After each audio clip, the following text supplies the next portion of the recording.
여러분, 사람은요, 누구나 다 그렇죠. 병을 두려워합니다. 병에 걸렸을 때 병을 두려워합니다. 그런데 더 두려운 것이 있습니다. 뭐냐면 진단이 늦었을 때입니다. 병이 걸릴 때는요, 아픕니다. 그런데 병보다 무서운 것은 병인 줄 모르고 살아가는 거예요. 그게 더 무서운 거예요. 병인 줄 모르고 그저 아픔을 느낄 때면요, 사람은요, 의사보다 위로자를 찾습니다. 치료보다 마취를 원하고요, 진실보다 안심을 원하는 게 사람입니다. 여러분 생각해 보세요. 환자는요, 의사에게 몸을 맡깁니다. 기꺼이 맡깁니다. 자기 은밀한 곳까지 다 내어 보입니다. 찌르고 잘라내고 그래도 가만히 있습니다. 왜요? 살리는 거니까. 그러면 여러분, 영혼은 어떨까요? 영혼의 은밀한 곳은요, 누구에게도 보이지가 않습니다. 가장 가까운 사람에게도, 내 짝꿍에게도 보이지 않고 심지어 하나님에게도 감출 수가 있는 것입니다. 여러분, 에스겔 13장은요 바로 그 영혼을 진단하러 오신 하나님의 진단서와 같습니다. 이 진단서에는요 한 문장을 강조해요. 지금 이스라엘은 지금 병들어 있는데 건강하다고 믿고 있다. 오늘 본문은요 우리에게 한 가지 분명한 것을 알려주고 있습니다. 하나님은 무너진 담 때문에 속상해하고 화내는 것이 아니라요, 그 무너진 담을 감추는 행위와 태도에 대해서 분노하고 계십니다. 그림서와 같이 계속 그 무너진 곳에 회칠하면 되지라는 것입니다. 여러분, 오늘 13장의 본문을 보면서 여러분과 세 가지를 보게 될 것입니다. 첫 번째는 회칠한 담에 대해서 볼 것이고, 그 다음에 이렇게 무너진 곳에 올라가는 사람이 있음을 볼 것이고, 세 번째, 그 틈에 끝내 올라가신 하나님에 대해서 제가 언급을 하도록 하겠습니다. 여러분, 첫 번째 내용입니다. 회칠한 담에 대해서 이야기를 하고 있는데, 하나님은요 거짓 선지자를 향해서 세 가지 그림을 보여주십니다. 황무지의 여우를 보여주시고요, 두 번째 회칠한 담을 보여주시고요, 세 번째는요 방석, 부적입니다.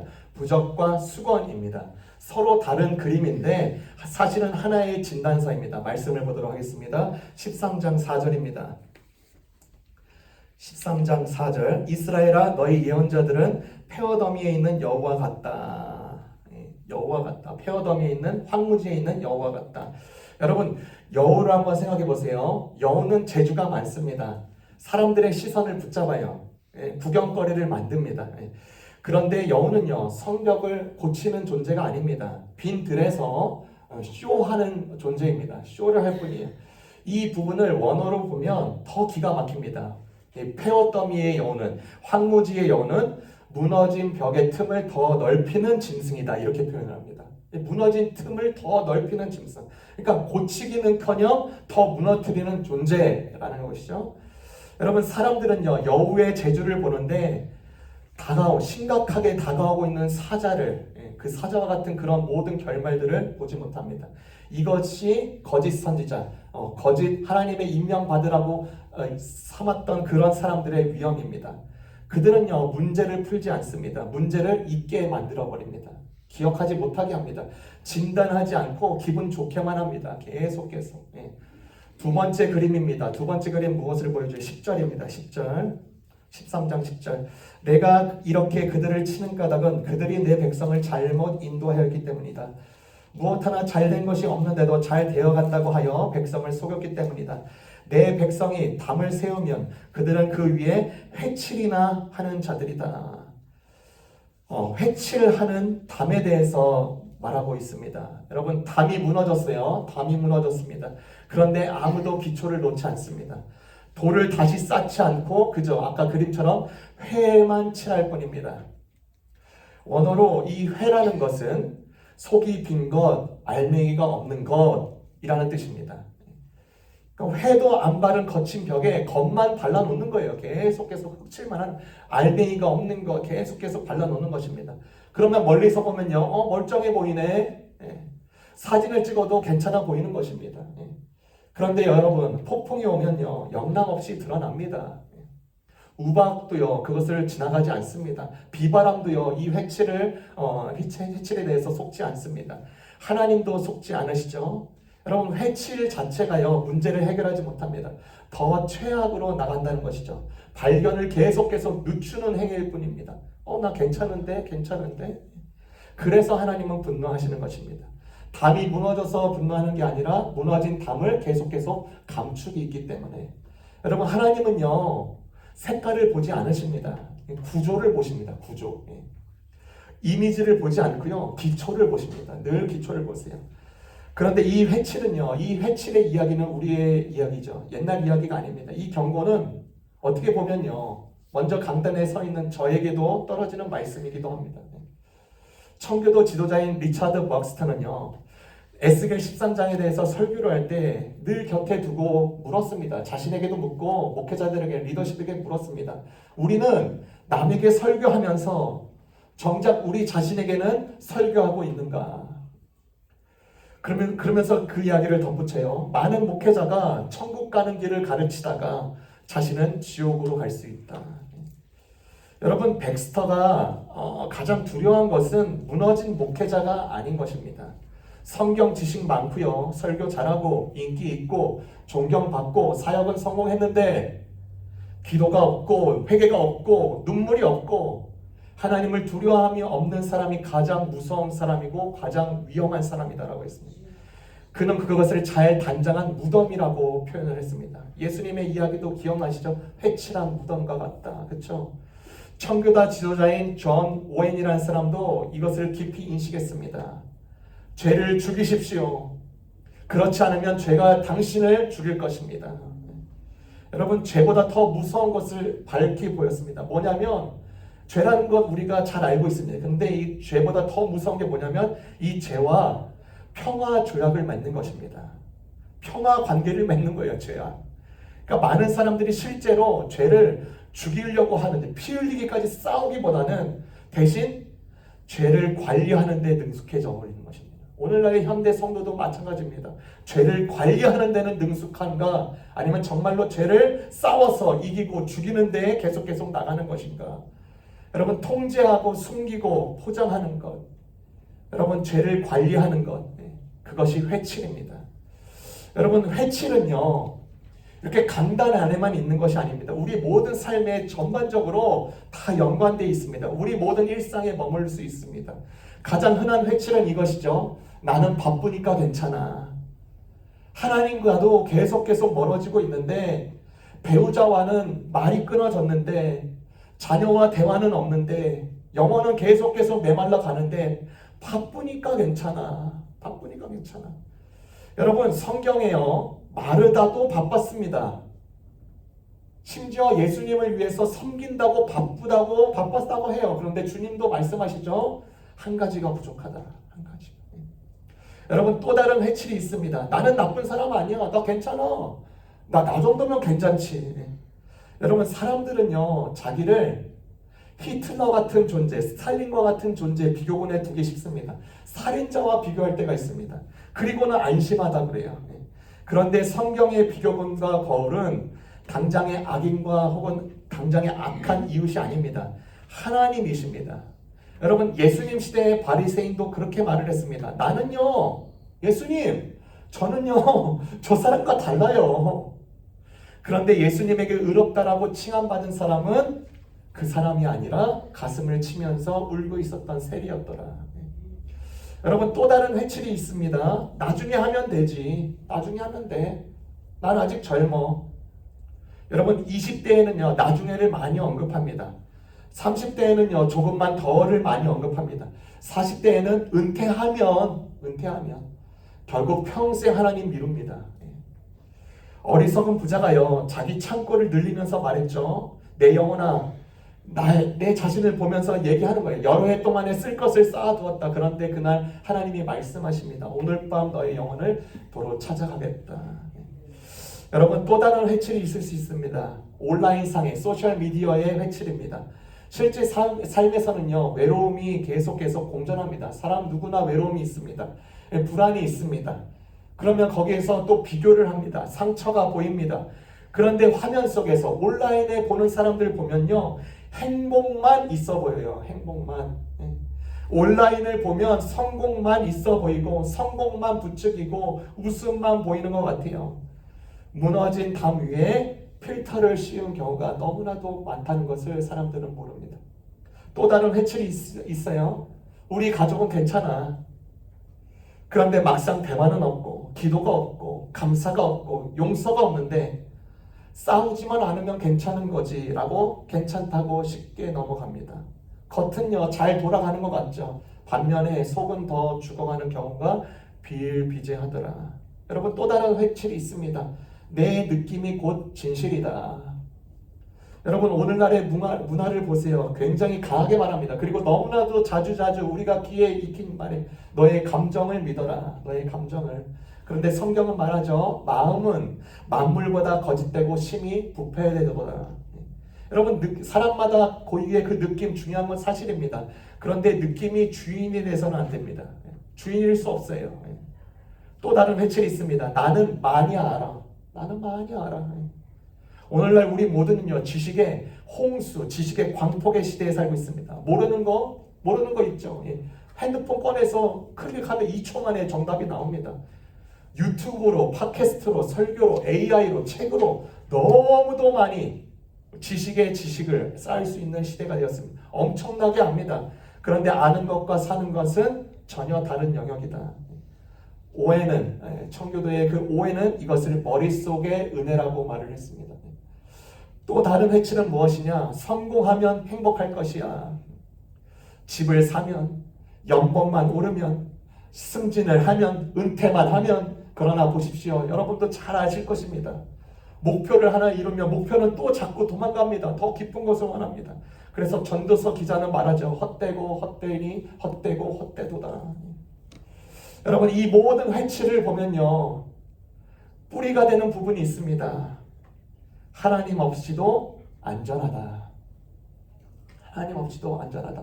보험이 있으니까 안전하고 연금이 있으니까 안전하고 집이 있으니까 인맥이 있으니까 나 커리어 그래도 괜찮으니까 이것이 다 무시된다는 것이 아닙니다. 이 모든 것은 필요합니다. 문제는 이것들이 점점 하나님의 자리를 대체하고 그것도 계속 회칠하면서 나의 신앙을 가장할 때가 문제인 것입니다.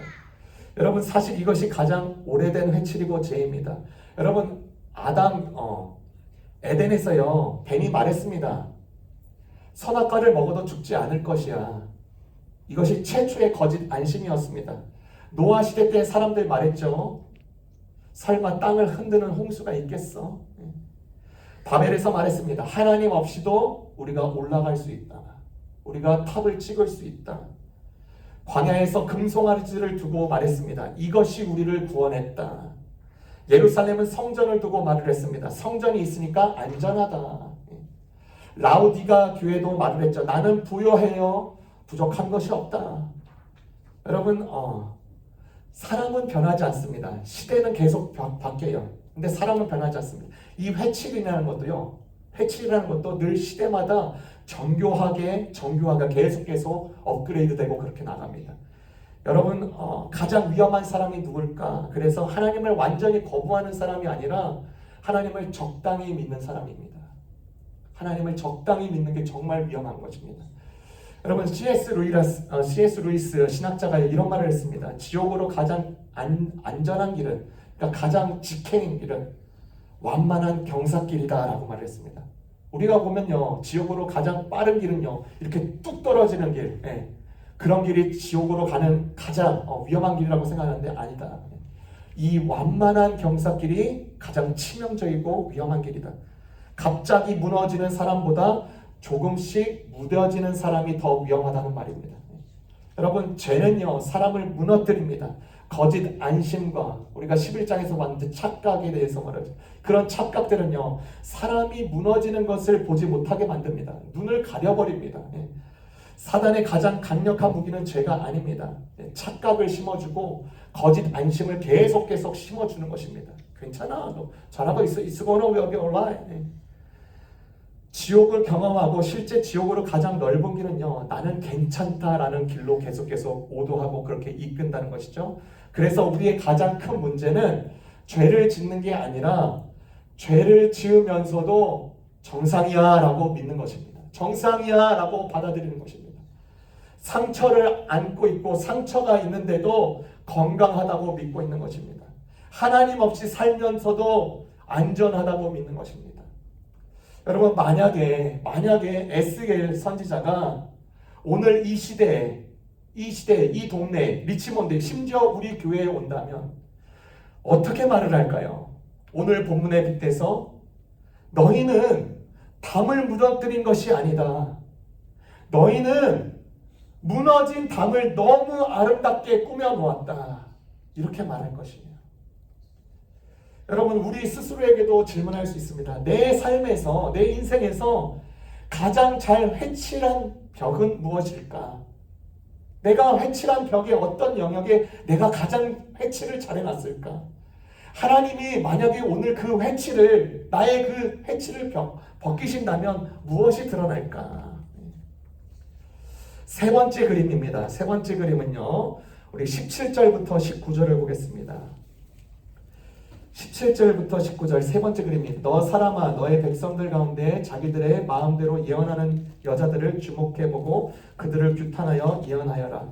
너는 전하여라. 주 하나님이 말한다. 사람의 영혼을 사냥하라고 팔목마다 부적들을 꿰매고 각 사람의 키에 맞도록 너울을 만들어 머리에 씌워주는 여자들에게 화가 있을 것이다. 너희가 내 백성의 영혼을 사냥하려 죽이려고 하면서도 자신의 영혼은 살아남기를 바라느냐?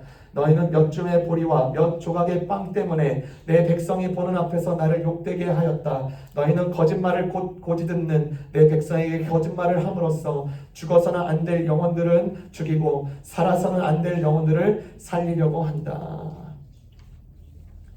그 당시 때 여성들도요, 어떻게 보면 리더십을 발휘했는데 어떻게 보면 거짓 여선지자처럼 이 사람들이 사람들의 팔에다가 방석, 부적을 메고 머리에 수건을 씌웠습니다. 네.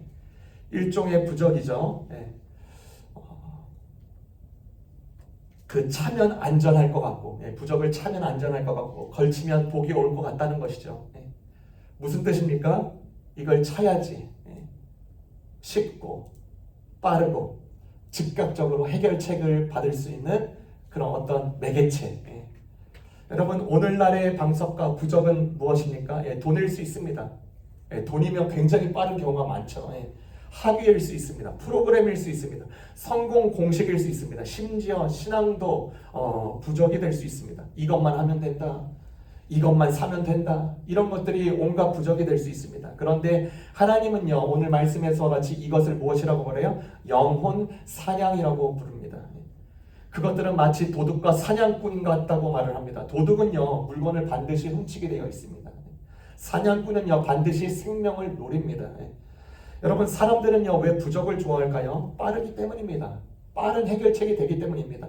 반면에요, 하나님의 말씀은요, 느립니다.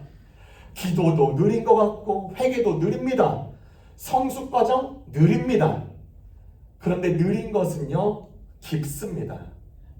빨리 자란 나무는요, 빨리 쓰러집니다. 그런데 깊은 뿌리는요, 천천히 자라나는 법입니다.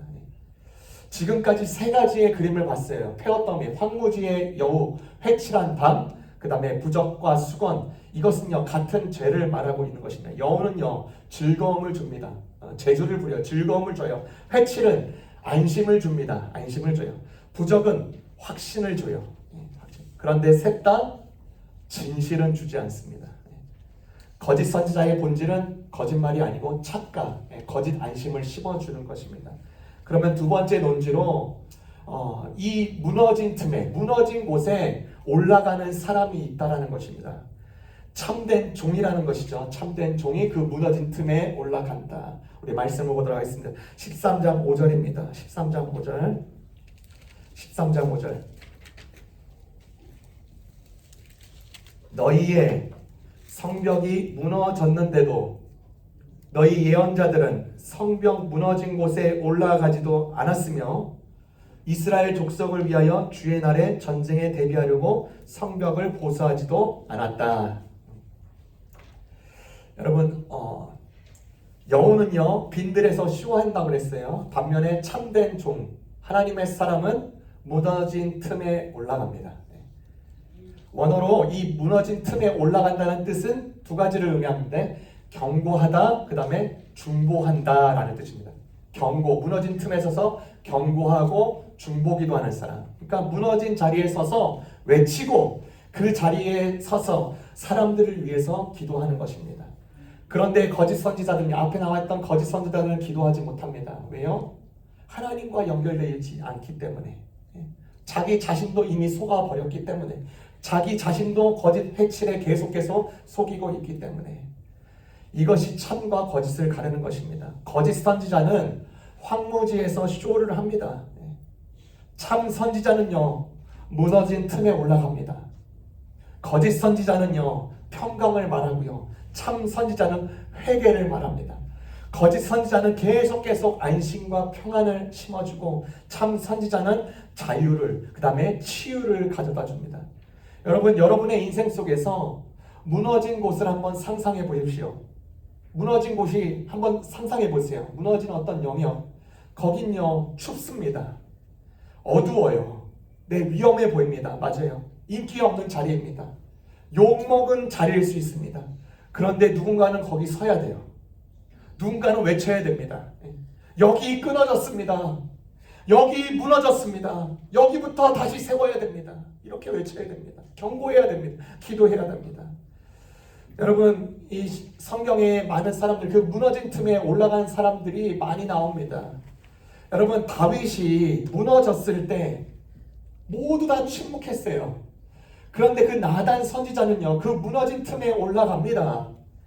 다윗 왕 앞에 목숨을 걸고 올라갑니다. 목숨을 걸고 올라가요. 그 다음에 다윗 왕을 지적하면서 당신이 바로 그 사람입니다 라고 지적을 합니다. 여러분, 다윗이 어떤 사람입니까? 그때 당시 천하도 그 모든 것을 통치하는, 그러면 그 지적을 받았을 때 네가 뭐라고 감히 훈수냐, 너는 내가 누군지 아느냐라고 말할 수 있지만 그렇게 말하지 않습니다.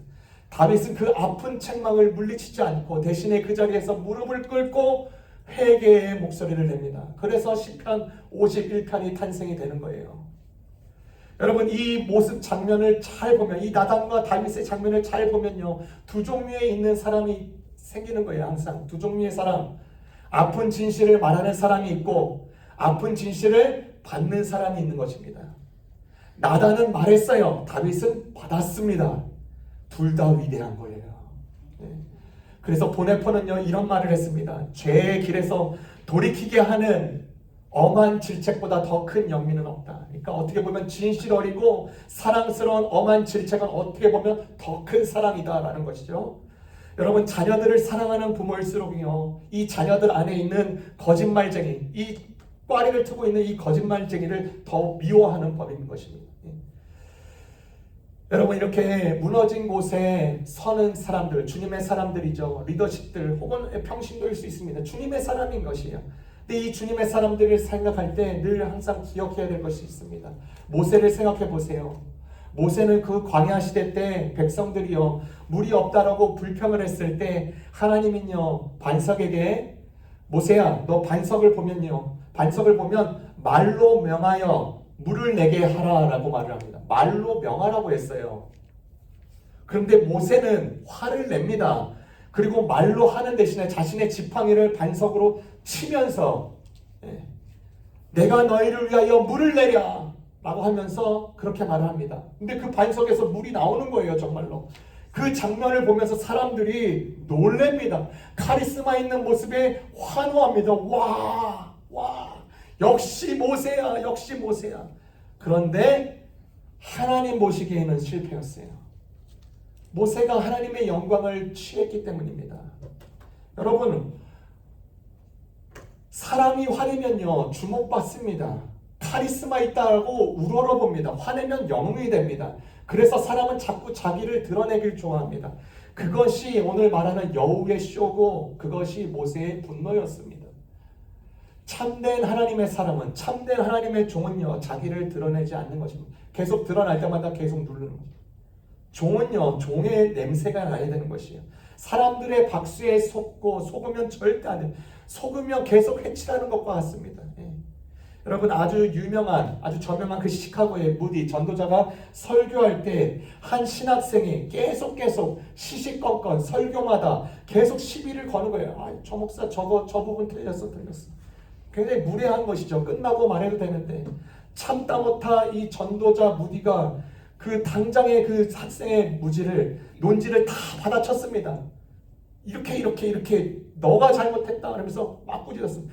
이 젊은이가 코가 낙적해지고 회중은 막 침이 난다고 웃었습니다. 군중이 환호하죠. 예. 그러다가 무디가 설교를 하는 도중에 자기가 잘못된 것을 알았어요.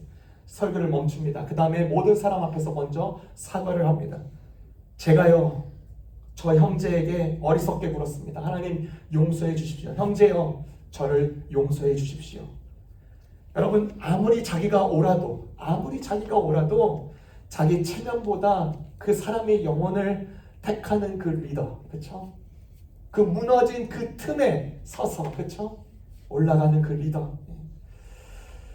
여러분 아까 그 의사 이야기를 했습니다. 우리는 병원에 가면요 몸의 의사에게 우리의 몸을 맡깁니다.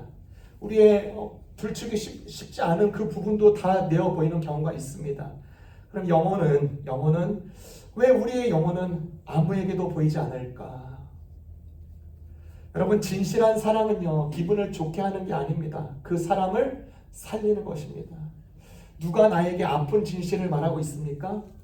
누가 다른 사람에게 아픈 진실을 말할 수 있는가? 나는 그리고 그 상대방은 그 자리를 허락하고 있는가? 나는 그 무너진 틈에 올라갈 용기가 있는가? 아니면 욕먹는 자리를 피하고 있는가? 그것이 우리에게 알려주는 하나님의 말씀입니다. 마지막으로요, 그 틈에 기어코 끝내 올라가신 하나님이 보입니다. 여러분, 오늘 본문의 말씀을 보면 회칠하지 말아라. 회칠은 그게 더 심각한 것이다. 정직하게 나오고 무너진 곳에 올라가라라고 말을 합니다. 그런데 우리는 알긴 잘 알아요. 그런데 그렇게 하지 못하는 경우가 많습니다. 그래서 복음이 필요한 것입니다. 여러분 13장에서 가장 놀라운 말이 뭐냐면 거짓 선지자 무서워하라는 게 아닙니다. 놀라운 말은 뭐냐? 내 백성이라는 것입니다. 내 백성. 하나님이 이 내 백성이라고 계속 말을 해요. 한번 볼까요? 13장 9절. 13장 9절에 중간에 보면 내가 직접 치겠다. 그들은 내 백성에, 그렇죠? 거기에 공표를 하세요. 내 백성 공표하시고 10절로 가세요. 10절. 내가 이렇게 그들을 치는 까닭은 그들이 내 백성을 잘못 인도해. 내 백성의 공표. 그 다음에 18절에 넘어가세요. 18절 중간쯤에요. 머리에 씌워주는 여자들에게 화가 있을 것이다. 너희가 내 백성의 영혼을 사냥하여 죽이려고 하면서도 내 백성, 그렇죠? 거기에 공표. 그 다음에 19절에 갑니다. 19절.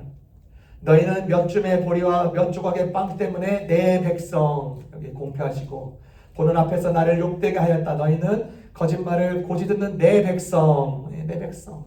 두 번째. 거짓말을 함으로써 죽여서는 안 될 영혼을 죽이고 살아서는 안 될 영혼들을 살리려 한다. 21절로 갈까요? 21절.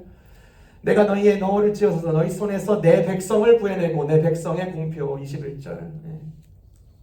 23절로 넘어가겠습니다. 23절. 너희 여자들이 다시는 헛된 환상을 못 보게 하여 점괘를 말하지도 못하게 할 것이다. 내가 내 백성을, 내 백성의 공표. 그러니까 이 짧은 장에서, 이 13장 짧은 장에 하나님은 내 백성 7번을 부르십니다. 심판의 한복판에서 거짓에 속은 백성을 향하여서, 부적의 영혼을 사냥당한 백성을 향하여서, 해칠 속에 당한 백성을 향하여서 7번이나 내 백성이라고 계속 알려주십니다. 여러분 하나님은요 거짓 선지자에게 분노하시죠. 그런데 속은 백성들에게는요 연민을 품으십니다. 성경은 계속 그렇게 말을 하는 거예요. 하나님은 우리의 죄의 수치가 아니라 위로를, 벌이 아니라 인자로, 심판이 아니라 자비로, 버림이 아니라 사랑으로 계속 반응하시는 것입니다. 그래서 21절 23절 보면요, 21절 내가 너희의 너울을 찢어서 너희 손에서 내 백성을 구해내고 그들이 다시는 너희 손에 사냥감이 되지 않게 하겠다. 누가요? 하나님이 그렇게 하시겠다. 그때는 비로소 너희는 내가 주인 줄 알 것이다. 내가 주인 줄 알 것이다 라는 이 패턴은 에스겔에서 계속 나온다고 그랬죠. 23절 너희 여자들이 다시는 헛된 환상을 보게 하여 점괘를 말하지도 못하게 할 것이다. 내가 내 백성을 너희 손에서 구해낼 것이다. 그때야 비로소 너희는 내가 주인 줄 알 것이다. 부적을 부수시고 거짓 확신을 부수시고 사냥꾼의 손을 푸십니다. 새가 올무에서 벗어나시 백성을 프리하게 날려보내신다고 약속하시는 분이 하나님의 직접 자신입니다. 여러분 이 장의 이 13장의 주인공은 에스겔 선지자 아닙니다. 하나님이심을 우리가 보게 됩니다. 그리고 하나님은요 그것을 우리에게 오늘날의 시대에도 어떻게 증명하셨죠? 초기 1세기 때부터 어떻게 증명하셨나요? 무너진 틈에 끝내 올라가신 분, 우리 유일한 구원자 예수 그리스도를 통하여서 증명하십니다. 우리가 무너진 성벽 위에 그분이 서세요. 우리가 맞아야 될 폭풍에 그분이 맞으십니다. 우리가 사냥당한 그 자리에 그분이 우리를 건져내십니다. 죄가 없으신 분이 아무것도 아닌 존재가 되어버리시고 우리의 체면을 살리시고 자기의 체면을 구기시면서 그 갈보리 십자가에 올라가십니다. 우리의 수치를 덮으시려고 모함과 비판과 경멸과 거부를 다 감내하십니다. 오늘날의 태어날 모든 세대들을 기억하시면서 그렇게 하신 것입니다. 여러분 이렇게 살아계신 유일한 하나님, 이 모든 역사, 이렇게 회치를 벗기는 역사, 회치를 벗기시고 구원해내시고 사냥감의 손에서 건져내시고, 여러분 다윗을 한번 생각해 보십시오. 다윗의 죄는요 정말 위대한 일을 많이 했는데도 그 다윗의 죄는요 정말 컸습니다. 간음과 살인을 저질렀습니다. 그런데 마태복음 1장은 그의 죄를 숨기지 않죠. 회칠하지 않습니다. 마태복음 1장은 그 죄를 정확하게 드러내십니다. 그 1장에 족보가 나오는데 거기에 뭐라고 그래요? 다윗은 우리아의 아내에게서 솔로몬을 낳았다 이렇게 말을 합니다. 우리아의 아내라고 굳이 말을 해요. 왜 하필 우리아의 아내라고 말을 합니까? 다윗은 밧세베에게서 솔로몬을 낳았다라고 말하지 않고 굳이 흠을 잡으려고 우리아의 아내라고 했는가? 아닙니다. 하나님은 다윗에게 회칠이 있었음을 알려주시고 그것을 벗겨주신 것을 보여주시는 것입니다. 여러분 회칠을 벗겨내셨다고 내 수치가 드러났기 때문에 나 이제 끝났어 라는 그런 존재로 자리매김하는 것이 아닙니다. 하나님께 잊은 바 되었나요? 아닙니다. 족보에서 지우지 않으십니다. 오히려 새로 쓰십니다. 새로 쓰세요. 그러니까 순서를 잘 기억해야 됩니다. 내가 회개했기 때문에 하나님이 사랑하시는 건 아니라 하나님의 사랑이 그 절대적인 은총 속으로 인하여서 우리가 회개하게 되는 것입니다. 여러분 잭 밀러라는 사람이 이런 말을 했습니다. 나는 내가 생각하는 것보다 더 나쁘다. 그런데 나는 꿈꿀 수 없는 만큼 더 사랑받는다. 이것이 모든 신앙인의 고백입니다. 생각보다 더 나쁜 존재일 수 있지만 꿈꿀 수 없을 만큼 하나님께서 더 사랑으로 계속 노래하시며 우리를 그 자리 가운데 이끄시고 회칠을 벗겨시면서도 계속 이끄시고, 이것이 복음입니다. 여러분 복음은요 회칠 잘해야지가 아닙니다. 복음은 무너진 담을 거기에 다시 회칠하는 것이 아니라 무너진 담을 허무는 것입니다. 그리고 다시 세우는 겁니다. 다시 세우는 거예요. 예수님이요 절대로 괜찮다고 말씀하시기 위해서 갈보리 언덕 십자가에 올라간 거 아닙니다. It's gonna be alright 이러려고 갈보리 십자가에 올라간 게 아닙니다. 너를 새롭게 하겠다고 말씀하시러 오셨고 그 자리에서 죽으신 것입니다. 실제 그렇게 이루신 것입니다. 여러분 우리 모두에게 개인적으로나 우리 전 세계적으로 그쵸? 폭풍은 항상 늘 언젠간 옵니다. 폭풍은 와요. 그날 무너지지 않는 사람은 회칠한 사람이 아닙니다. 기초를 다시 놓은 사람입니다. 하나님은 동일하게 우리에게 오늘날도 말씀하시는 것이에요. 너는, 나는, 우리는 오늘도 여전히 회칠하고 있니? 아니면 수리하고 있냐? 너는, 우리는, 당신은, 나는 황무지에서 쇼를 보고 있느냐?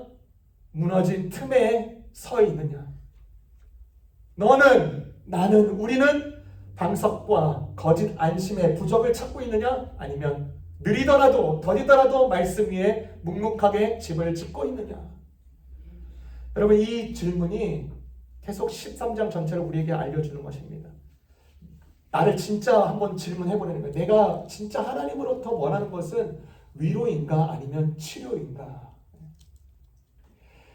우리가요, 몸을 의사에게 기꺼이 맡기듯이 우리의 영혼을 하나님께 기꺼이 내어 드리십시다. 두려워하지 마세요. 우리의 참된 의사는 우리를 정죄하러 오신 분이 아닙니다. 오히려 우리를 위해서 자기의 체면을 구기신 분이십니다. 그러니까 우리의 회치를 분명하게 보시고 내려놓으시고 다시 칠하지 마시고 무너진 곳을 그분 앞에 보여드리시고, 그분은요 색깔 화려함을 보지 않으십니다. 기초를 보십니다. 기초. 그리고 그 기초부터 다시 세워주십니다. 여러분, 무너진 담보다 더 위험한 건 무엇이에요? 무너지지 않았다고 믿는 것. 그러나 가장 못된 사람은 무너진 곳을 가장 먼저 하나님께 보여드리고 나가는 사람. 거기서부터 시작될 수 있는 것입니다. 기도하겠습니다.